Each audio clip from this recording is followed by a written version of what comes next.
Welcome to our channel Tech Thrust. हमने पिछले पिछले क्लास में देखा था लूसेंट सीरीज।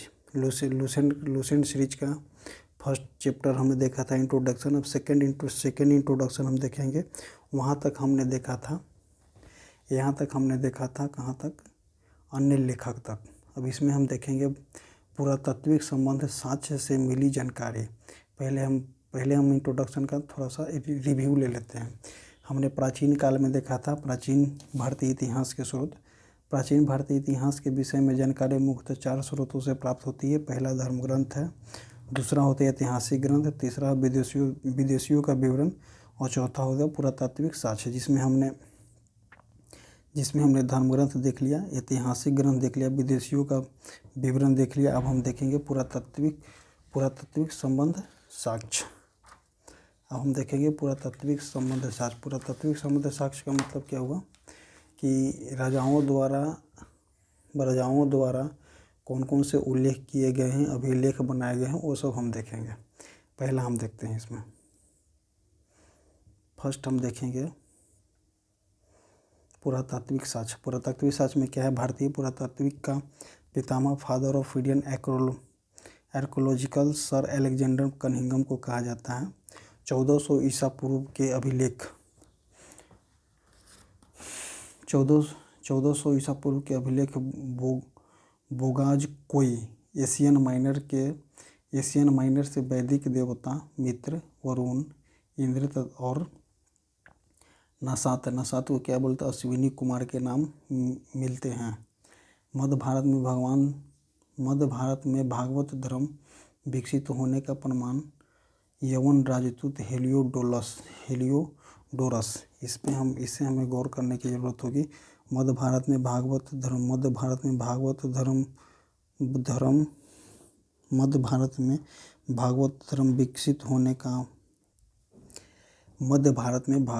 विकसित होने का प्रमाण यवन राजदूत हेलियोडोरस के बेसनगर को क्या बोला जाए? विदिशा गरुड़ स्तंभ लेख से प्राप्त होता है। गरुड़ स्तंभ लेख से प्राप्त होता है। अब इसमें देखेंगे सर्वप्रथम भारतवर्ष का जिक्र हाथी गुफा में। सर्वप्रथम भारतवर्ष का जिक्र किसमें? हाथी गुफा में है। हम आगे देखें कि हाथी गुफा किन राजाओं द्वारा बनाया गया है। सर्वप्रथम धुभिर्च का जानकारी देवनाम अभिलेख सहगौड़ा अभिलेख से है। इस अभिलेख में संकट काल में उपयोग हेतु खदान सुरक्षित रखने का उल्लेख मिलता है। इसको देखेंगे, इस टॉपिक को बहुत इंपॉर्टेंट है, इसको ध्यान देंगे। सर्वप्रथम धुभिर्च का जानकारी देवनाम अभिलेख सहगौड़ा अभिलेख है। इस अभिलेख के संकट काल में उपयोग हेतु खदान सुरक्षित रखने का भी उल्लेख है। जैसे अभी संकट ग्रसित खदान संकट काल में उपयोग हो रहे खदान सुरक्षित के लिए भी कौन सा उपयोग किया जाता है? एफसीआई को बोला जाता है खाद को संरक्षित करने के लिए। आगे देखें सर्वप्रथम भारत पर होने वाले हुन आक्रमण की जानकारी भीतरी स्तंभ लेख से प्राप्त होती है। सती प्रथा का पहला लिखित साक्ष्य एरन अभिलेख शासक भानुगुप्त से प्राप्त होती है। सातवाहन राजाओं का पूरा इतिहास उसके अभिलेखों के आधार पर लिखा गया है।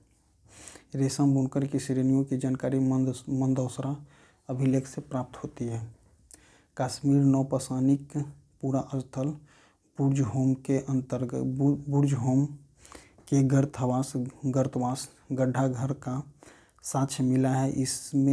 इनमें उतरने के लिए सीढ़ियाँ होती थी। यहाँ मनुष्य के साथ उसके पालतू कुत्ते को भी दफनाने की प्रथा प्रचलित थी। प्राचीन सिक्कों को आहत सिक्का बोला जा सकता है। प्राचीन सिक्कों को क्या बोला जाता है? प्राचीन सिक्कों को आहत सिक्का कहा जाता है। आहत सिक्का कहा जाता है। इसी को साहित्य में कारसापर्ण कहा जाता है। सर्वप्रथम सिक्कों का लेख लिखने का कार्य यवन शासकों ने किया था। अब देखेंगे हम महत्वपूर्ण अभिलेख में देखेंगे हम हाथी गुफा अभिलेख गुफा अभिलेख कलिंग राजा खारवेल के द्वारा बनाया गया है। जूनागढ़ अभिलेख रुद्रदामन के लिए बनाया, रुद्रदामन बनवाया है। नासिक अभिलेख गौतमी बलश्री। प्रयाग स्तंभ अभिलेख समुद्रगुप्त। ऐहोल अभिलेख पुलकेशिन द्वितीय। मंदसौरा अभिलेख मालवा नरेश यशोवर्मन। ग्वालियर अभिलेख कौन? प्रतिहार नरेश भोज। भीतरी अभिलेख एवं जूनागढ़ अभिलेख स्कंदगुप्त। देवपाड़ा अभिलेख बंगाल शासक विजय सेन।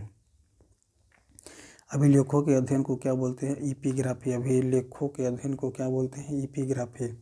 समुद्रगुप्त को बीना बजाते हुए मुद्रा वाली सिक्के से उसके संगीत प्रेमी होने का प्रमाण मिलता है। आगे देखते हैं।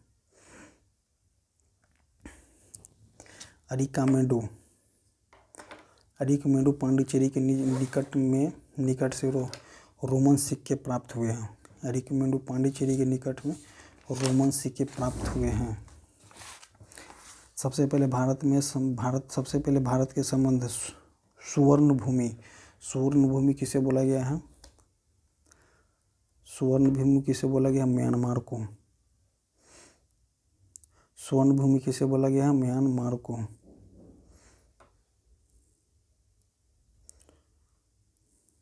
स्वर्ण भूमि किसे बोला गया है? म्यांमार को। वर्तमान में म्यांमार है। और मलाया किसे बोला गया? मलाया को क्या बोला गया है? स्वर्ण द्वीप। बर्मा को बोला गया स्वर्ण भूमि, वर्तमान म्यांमार है। मलाया को बोला गया स्वर्ण द्वीप। कंबोडिया को बोला गया था कंबोज। जावा को बोला गया यवद्वीप से स्थापित हुए थे, संबंध था। उत्तर भारत में मंदिरों की कला की शैली को नागर शैली बोलते हैं एवं दक्षिण भारत में मंदिरों की कला शैली को द्रविड़ शैली बोलते हैं। दक्षिणापथ के मंदिर के निर्माण में नागर और द्रविड़ दोनों शैली का उपयोग होता है, अतः यह शैली बेसर शैली बोलते हैं। नागर शैली एंड द्रविड़ शैली का मिश्रण को क्या बोलते हैं? बेसर शैली बोलते हैं। अब बोलेंगे पंचायतन क्या है? पंचायतन एक शब्द है। पंचायतन शब्द मंदिर रचना शैली से संबंधित है। ये एग्जाम में पूछता है पंचायतन शब्द किससे संबंधित है? मंदिर रचना शैली से संबंधित है। पंचायन शब्द मंदिर रचना शैली से संबंधित है। यह हिंदू मंदिर तब पंचायतन शैली कहलाता है जब मुख्य द्वार 4 सहायक मंदिरों से घिरा हुआ हो। जब मुख्य मंदिर मेन मंदिर 4 सहायक मंदिरों से घिरा हो। पंचायतन के उदाहरण के लिए कंदरिया महादेव मंदिर कहाँ में? खजुराहो में। ब्रजेश्वर मंदिर कहाँ में है? भुवनेश्वर में। लक्ष्मण मंदिर कहाँ है? खजुराहो में। लिंगराज मंदिर कहाँ है? भुवनेश्वर में। दशावतार मंदिर कहाँ है? देवघर उत्तर प्रदेश। गुंडेश्वरी मंदिर कहाँ है? महाराष्ट्र में। वंस अगेन, कंदरिया महादेव मंदिर खजुराहो। ब्रह्मेश्वर मंदिर भुवनेश्वर। लक्ष्मण मंदिर खजुराहो। लिंगराज मंदिर भुवनेश्वर। दशावतार मंदिर देवघर उत्तर प्रदेश। गुंडेश्वर मंदिर महाराष्ट्र। अब हम देखेंगे नेक्स्ट टॉपिक क्या? प्रागैतिहासिक काल। इतिहास का विभाजन प्रागैतिहासिक, प्री हिस्टोरिक या आधि ऐतिहासिक व ऐतिहासिक 3 भागों में किया गया है। इतिहास का विभाजन 3 भागों में किया गया है। प्रागैतिहासिक, आधि ऐतिहासिक एंड ऐतिहासिक 3 भाग में किया गया है। जिस काल में मनुष्य ने घटनाओं का कोई लिखित विवरण उत्पन्न नहीं किया गया हो उसे प्रागैतिहासिक काल कहते हैं। आधि ऐतिहासिक काल उस काल को कहते हैं जिस काल में लेखन कला के प्रचलन के बाद उपलब्ध लेख पढ़ी नहीं जा सकी, उसे आधि ऐतिहासिक काल कहते हैं। मानव विकास के रूप में काल को इतिहास कहा गया है। मानव विकास के उस काल को इतिहास कहा है जिसका विवरण लिखित मिला है, उसे ऐतिहासिक बोलते हैं। इतिहास 3 प्रकार के, प्रागैतिहासिक काल 3 प्रकार के हैं। प्रागैतिहासिक, आधि ऐतिहासिक और ऐतिहासिक। ज्ञानी मानव इसका साइंटिफिक नेम का क्या हो गया? होमोसेपियंस का प्रदेश इस धरती पर आज से लगभग 30 या 40 हजार वर्ष पूर्व हुआ। पूर्व पाषाण युग या पूरा पाषाण काल के मानव की जीविका का मुख्य आधार शिकार था। शिकार पूरा पाषाण काल में आदि मानव के मनोरंजन के भी साधन थे।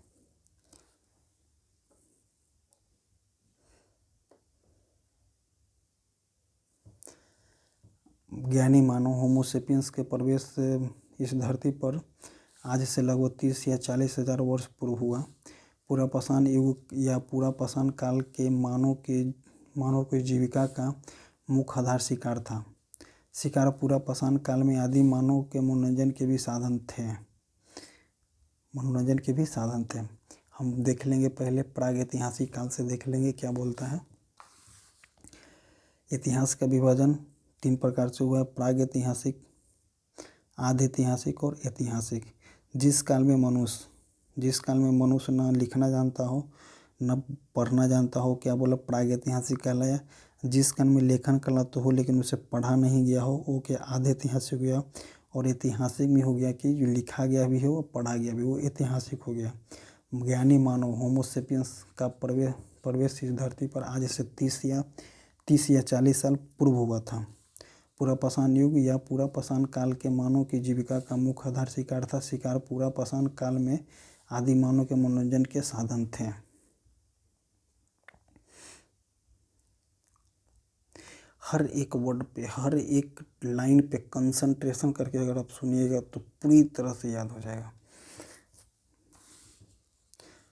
पूर्व पाषाण युग या आग का आविष्कार पूरा पाषाण काल में एवं पहिए का आविष्कार नव पाषाण काल में हुआ था। आग का आविष्कार पूरा पाषाण काल में या पहिए का आविष्कार नव पाषाण काल में हुआ था। मनुष्य ने अपनी अस्थायी निवास की प्रवृत्ति नव पाषाण काल में हुई तथा उसने सबसे पहले कुत्ता को पालतू बनाया। मनुष्य में अस्थायी निवासी प्रवृत्ति नव पाषाण काल में हुआ तथा उसने सबसे पहले कुत्ता को पालतू बनाया। और आग का आविष्कार हो गया पूरा पाषाण काल में। तो पहिए का आविष्कार हुआ नव पाषाण काल में और पूरी तरह से अस्थायी निवासी की प्रवृत्ति किस में हुआ, नव पाषाण काल में। और सबसे पहला जानवर कौन बनाया, पालतू जानवर कुत्ता को। मनुष्य ने सर्वप्रथम तांबा धातु का प्रयोग किया तथा उसके द्वारा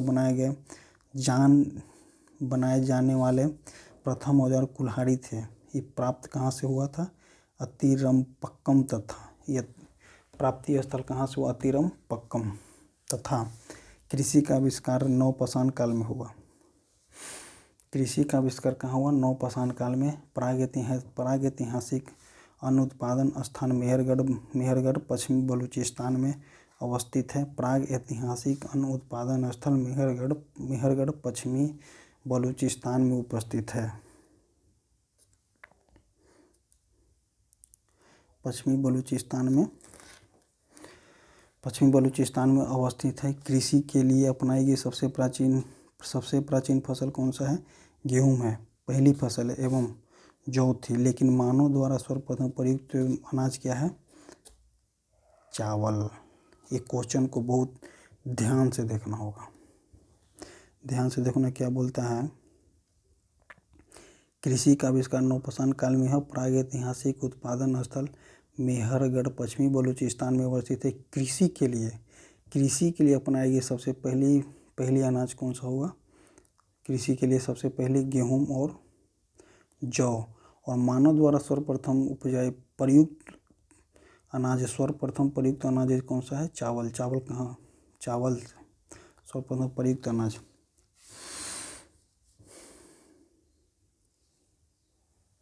चावल सर्वप्रथम प्रयुक्त अनाज हुआ। कृषि का प्रथम उदाहरण मेहरगढ़ से प्राप्त हुआ। कोल्डिहवा का संबंध चावल से प्राचीन साक्ष्य से है। भारत में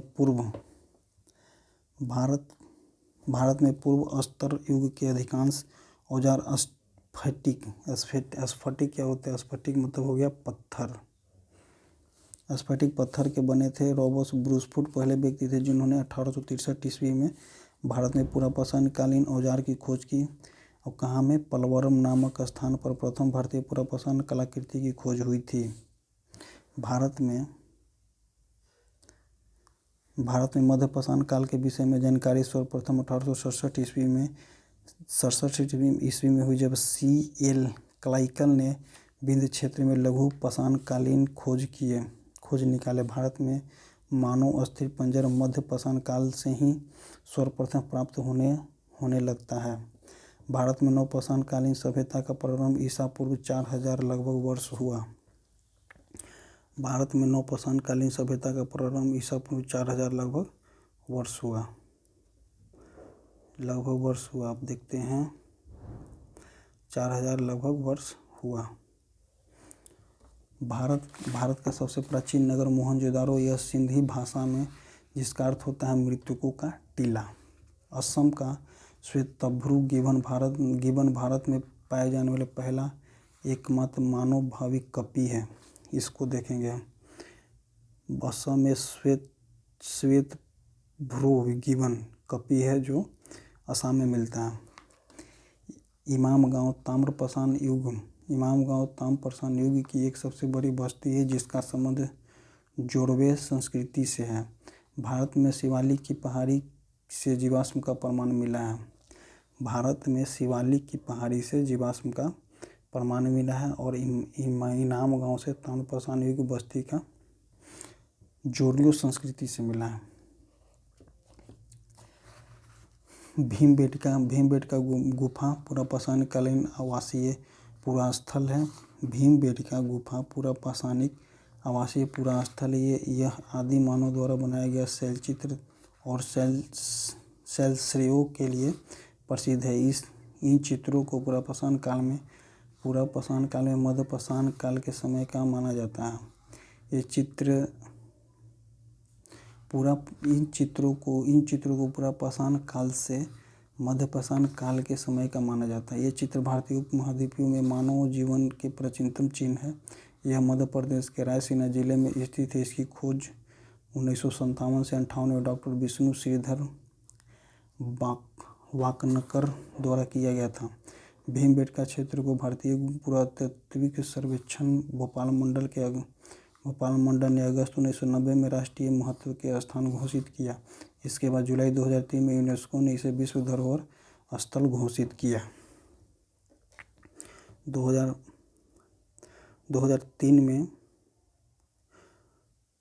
1957 इसकी खोज 1957-58 डॉक्टर विष्णु श्रीधर वालुकर ने किया था। और भीमबेटका क्षेत्र भारतीय पुरातात्विक सर्वेक्षण भोपाल मंडल ने अगस्त 1990 में राष्ट्रीय महत्व का स्थान घोषित किया। इसके बाद इसे 2003 में यूनेस्को के विश्व धरोहर में शामिल किया गया। भारत में मनुष्य संबंधी सबसे पहला प्रमाण नर्मदा घाटी में मिला था। भारतीय नागरिक सेवा के अधिकारी रिजले प्रथम व्यक्ति थे जिन्होंने प्रथम बार वैज्ञानिक आधार पर भारत में जनसंख्या का प्रजातीय विभेदीकरण किया। नोट क्या बोलते हैं? भारतीय नागरिक सेवा के अधिकारी रिजले प्रथम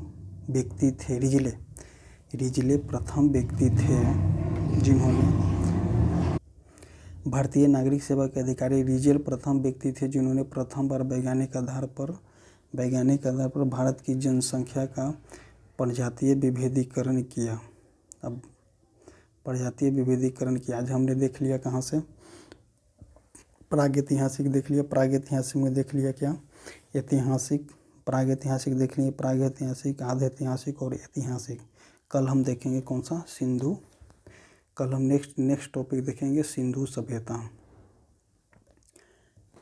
लुसेंट सीरीज को याद करने के लिए आप पूरी तरह से कंसंट्रेट हो जाएं और कंसंट्रेट होकर हमारी बातों को ध्यान से सुनते रहें। जहाँ जहाँ जो क्वेश्चन आएगा हम उस क्वेश्चन को बता दें कि हाँ ये क्वेश्चन इंपॉर्टेंट और ये क्वेश्चन एग्जाम में आता है। आप इसको रेगुलर देखें, रेगुलर देखते रहें। आपको बहुत ही इंपॉर्टेंट, बहुत ही बेनिफिट मिलेगा, बहुत बेनिफिट मिलेगा। आज यहीं तक होगा। Thank you. नेक्स्ट हम देखेंगे, कल हम देखेंगे कहाँ से? सिंधु सभ्यता का पूरा देखेंगे। Thank you.